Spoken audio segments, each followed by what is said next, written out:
Hello my dear students. तो कैसे हैं आप सभी? उम्मीद करता हूं आप सभी अच्छे होंगे, खैर पढ़ रहे होंगे और हर बार की तरह पढ़ाई को एंजॉय कर रहे होंगे। बात करते हैं आज के टॉपिक की। तो आज हम एक टॉपिक पढ़ाएंगे जिसका नाम होगा percentage yield of a chemical reaction. कुछ छोटे छोटे से मज़ेदार से टॉपिक हम आपके लिए लेके आते हैं रोज़ाना, जस्ट ऐसे कि सिर्फ आपको मज़ा आए पढ़ने में। तो आज का जो टॉपिक रहेगा वो रहेगा percentage yield of A reaction. हम क्या करेंगे? Percentage yield of A reaction पढ़ेंगे। पढ़ना तो होता रहेगा। अभी मेरे दिमाग में एक आइडिया है, क्यों ना आप लोगों को कहानी सुना दूं, और कहानी सुनाने के साथ साथ इस टॉपिक को कुछ ऐसे समझा दूं कि आपको आपके दिमाग से कभी निकले ही ना, और कुछ इस तरीके से समझा दूं कि इसके ऊपर बेस्ड क्वेश्चन को आप ये समझो कि ये तो चिल्लर से क्वेश्चंस हम कैसे भी कर सकते हैं। कोई आप सो रहे हो, कोई कहे परसेंटेज यील्ड ऑफ पे रिएक्शन पे क्वेश्चन निकालो ना, चलो ना अभी निकाल देते हैं। कुछ ऐसा सिचुएशन हम क्रिएट कर दें, एक ऐसा माइंड मैप तैयार कर दें जिसपे आप परसेंटेज यील्ड ऑफ रिएक्शन को कभी ना भूलो। तो पहले कहानी सुन लो यार। पढ़ाते हैं, रोज पढ़ाते हैं, अलग अलग तरीके से पढ़ाते हैं, खैर अलग अलग चीज़ें लाते हैं, अलग अलग टॉपिक लाते हैं। इन चीज़ों से तो ये तो हमारा रोज का काम है। आज मन कर रहा है, अंदर से आवाज़ आ रही है कि चल भाई साहब आप कहानी मत सुनाओ, मत सॉरी आप पढ़ाओ मत, कहानी सुनाओ पहले। तो शुरू करते। कहानी है किसी एक ईमानदार इंसान की जो एक गांव में रहता है। उस ईमानदार इंसान का जो नाम होता है वो कालू होता है। सुनना ध्यान से। कालू एक ऐसा इंसान है जो बहुत ज़्यादा ईमानदार है। ईमानदार के साथ साथ ये जो कालू है गांव में रहता है। आप लोगों को पता है आज तो फिर भी मॉडर्न ज़माना है तो गांव में भी सारी सुविधाएं मिल जाती हैं, लेकिन पहले के टाइम की कहानी, जब मैं कहूँ कि मेरे दादा दादी मुझे कहानी सुनाते थे, तो उस टाइम की कहानी है। कालू है, उन्होंने मतलब हम एक एग्जाम्पल सेट करके चल रहे हैं कि कालू पुराने ज़माने का है। पुराने ज़माने का मतलब पहले ऐसा होता था कि गांव में बहुत सारी चीज़ें नहीं होती थी, तो उसी टाइम का है ये। गांव में रहता है कालू, और इस कालू के पास ना एक भैंस होती है। ध्यान से सुनना। इस कालू के पास क्या है? एक भैंस है। अंग्रेज लोग इसे बफेलो के नाम से जान लेते हैं, खैर जो भी है, भैंस है। अब ये जो कालू है इसके पास एक भैंस है। इस भैंस का जो नाम है वो गोरी नाम है। इस भैंस का क्या नाम है? गोरी नाम है। अच्छा, होता क्या है कि ये जिस गांव में रहता है वहां एक काम करता है। ये इसके पास कोई काम धंधा नहीं है, सरकारी नौकरी भी नहीं लग रखा, ठीक है। तो इसके पास काम नहीं है। ये क्या करता है? ये अपनी गोरी का दूध बेचता है गांव में, और इससे ही इसका खर्चा चलता है। कालू इतना ईमानदार है कि ये गोरी 8 लीटर दूध दिन का देती है। कितना लीटर देती है? 8 लीटर दिन का दूध देती है। और ये क्या करता है? 8 लीटर पानी मिला के टोटल 16 लीटर करके बेच देता है। ईमानदार तो है। 8 लीटर दूध में 8 लीटर पानी मिलाता है कालू, और गोरी के दूध से काम चला रहा है, अच्छे पैसे कमा रहा है, पैसा ही पैसा, अक्षय कुमार है पूरा पूरा। खैर एक दिन होता क्या है, एक दिन एक कालू रोज की तरह अपनी इस गोरी को जंगल में ले जाता है। कहाँ लेके जाता है? जंगल में लेके जाता है। क्या करने? भाई भैंस है, जंगल में क्या करने जाएगी? खाना खाने जाएगी, मतलब डिनर लंच ब्रेकफास्ट सारी चीजें वहां करने जाती है। तो जंगल में लेके गया, गोरी को खाना खाते खाते लग गई प्यास लगी, तो ये जोर जोर से आवाज करने लगी, जैसे भैंस आवाज करती वैसे ही। तो कालू समझ गया कि भाई हाँ अब गोरी को प्यास लगी है, क्योंकि जिसके पास पशु होता है तो उसको इस चीज़ की नॉलेज होती है कि कब क्या मांगेगा पशु, कुछ ऐसा। तो ये क्या करता है, जैसे ही प्यास लगी गोरी को, तो जंगल के पास में ही नदी थी, तो उस नदी के पास लेके जाता है। यहाँ कहाँ पे ले गया उसे? रिवर में ले गया गोरी को, और पानी पिलाने के लिए। गोरी क्या करती है? लो यहाँ ये आपके लिए नदी बना दी मैंने। गोरी इस नदी के पास में आराम से बैठ के मतलब पानी पीना शुरू करती है। बैठ के नहीं, खड़े खड़े पानी पीती है। पानी पीते पीते क्या होता है कि गोरी का पैर चला जाता है सीधा नदी में, और फिसल जाते हैं, फिसल के नदी में गिर जाती है, और गिरते ही डूब जाती है। ईमानदार कालू बैठ के रोता है वहां पे, क्योंकि अब ये सोचेगा, कालू के दिमाग में एक बात आई, कालू की यार दूध नहीं, दूध नहीं तो पैसे नहीं, पैसे नहीं तो खाएगा क्या। रोने लगा जोर जोर से, दहाड़े मार मार के रोने लगा कालू कि हाय मेरी भैंस, हाय मेरी गोरी, ऐसे करने लगा।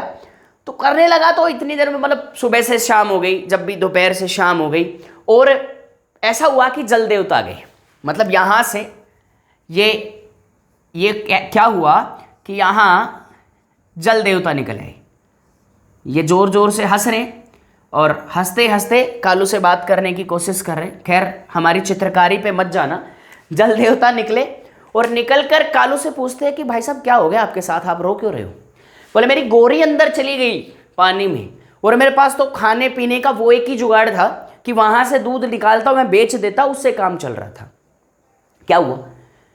बोले वो चली गई। तो जलदेवता कहते हैं कि भाई साहब आप परेशान मत हो, आप मुझे ज़्यादा परेशान लग रहे हो, आप परेशान मत हो, मैं आपकी भैंस ला के दूंगा, मैं आपकी गोरी को ला के दूंगा। पहली बार में जाते हैं सोने की भैंस लाते, तो कालू सोचता भैंस तो सोने की ठीक है, लेकिन अपने वाली गोरी नहीं है, ईमानदार है ना, तो मना कर देता है कि मेरी भाई साहब, बोले भगवान जी ये मेरी गोरी नहीं है।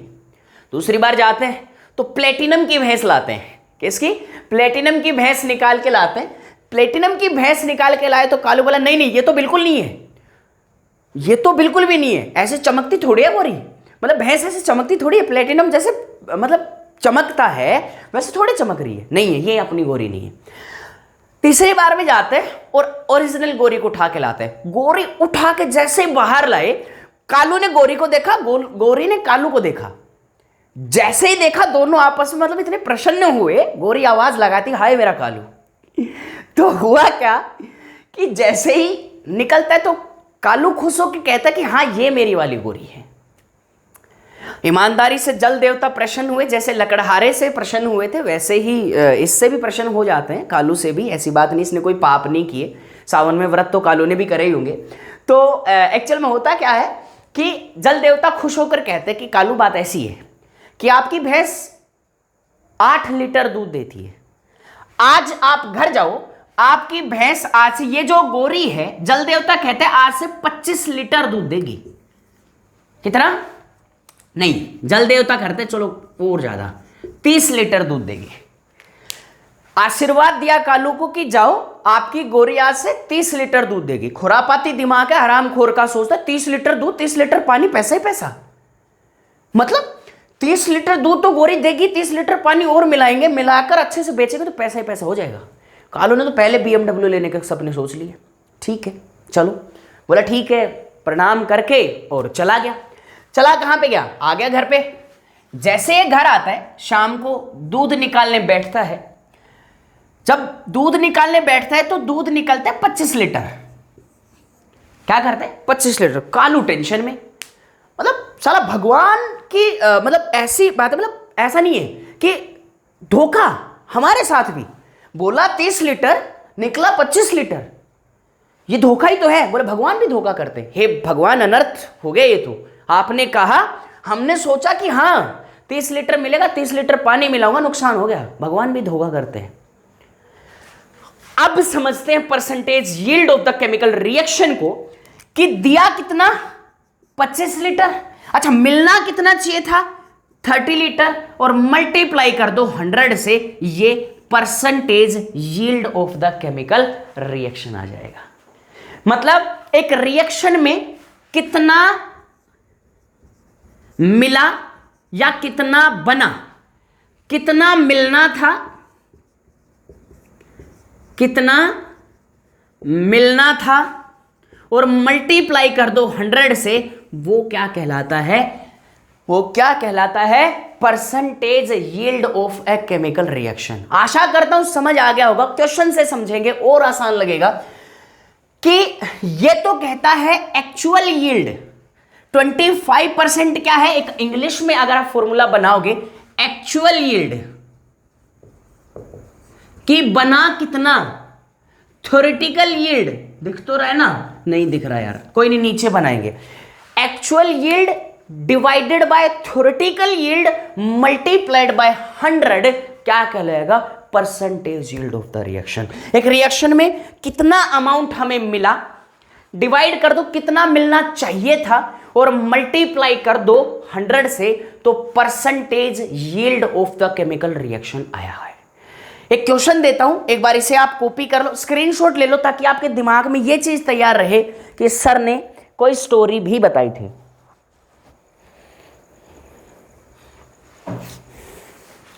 अब इसके ऊपर बेस्ड एक दो क्वेश्चंस करते हैं ताकि आप लोगों को ये टॉपिक थोड़ा अच्छे से समझ आ जाए। मिटा देता हूं मैं इसे।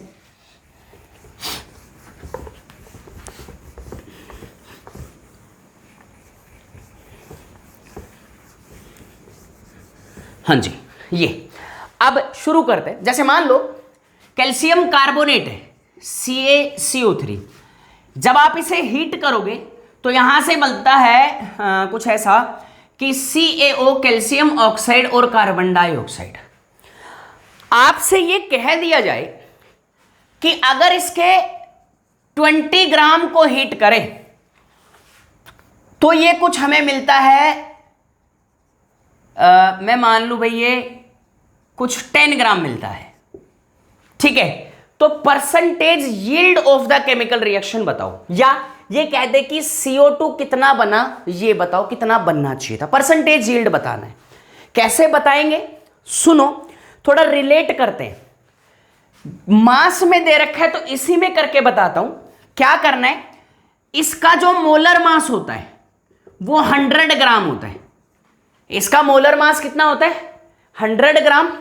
इसका मोलर मास जो होता है वो 44 ग्राम होता है। कितना होता है, 44 ग्राम। तो क्या करेंगे, अच्छा इसका 44 ग्राम, इसका 100 ग्राम, इसका कितना ग्राम देते हैं, 44 ग्राम। इसका 1 ग्राम कितना देगा, 44 डिवाइडेड बाय 100। देगा कि नहीं देगा, देगा ना। अच्छा फिर इसका 20 ग्राम कितना देगा, इसका 20 ग्राम देगा 44 डिवाइडेड बाय 100 मल्टीप्लाइड बाय 20। काट दो, जो कटता है वो 2 से ये गया 5 से गया, 44 डिवाइडेड बाय 5। मतलब अभी ये नहीं आया, अभी क्या आया है, अभी ये आया है कि अगर 20 ग्राम कैल्शियम कार्बोनेट को आप हीट करते हो तो थ्योरेटिकली आपके पास 44 डिवाइडेड बाय 5 ग्राम CO2 का मिलना चाहिए, लेकिन मिला कितना, 10 ग्राम। ये क्या है, ये थ्योरेटिकल यील्ड है।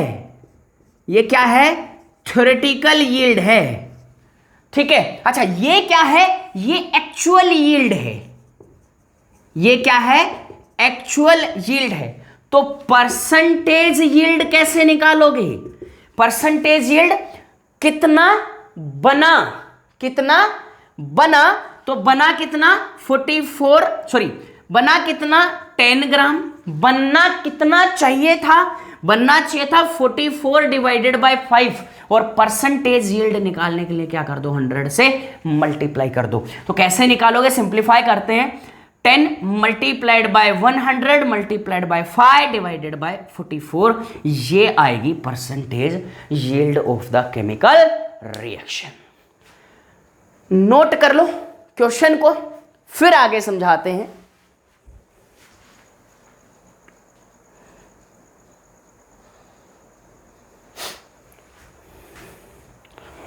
आशा करता हूं आप लोगों को समझ आया होगा और मजा भी आया होगा, कहानी सुनकर भी और कॉन्सेप्ट को समझकर भी। ऐसे ही कुछ मजेदार से टॉपिक हम आगे आगे लेके आते रहते हैं और अभी और लेके भी आएंगे, अच्छे से आपका पूरा सिलेबस भी कवर करेंगे। तो thank you so much guys, आप लोगों ने इसे अगर अच्छे से देखा है तो, और मैं उम्मीद कर रहा हूँ अगर आपको समझ आया तो बहुत अच्छी बात है। कहीं अगर आपको प्रॉब्लम रह गई है या क्वेश्चन से रिलेटेड कोई प्रॉब्लम रह गई तो आप हमें टेक्स्ट कर सकते हैं। हमने हमारे सोशल मीडिया हैंडल्स आपको डिस्क्रिप्शन बॉक्स के अंदर शेयर करें।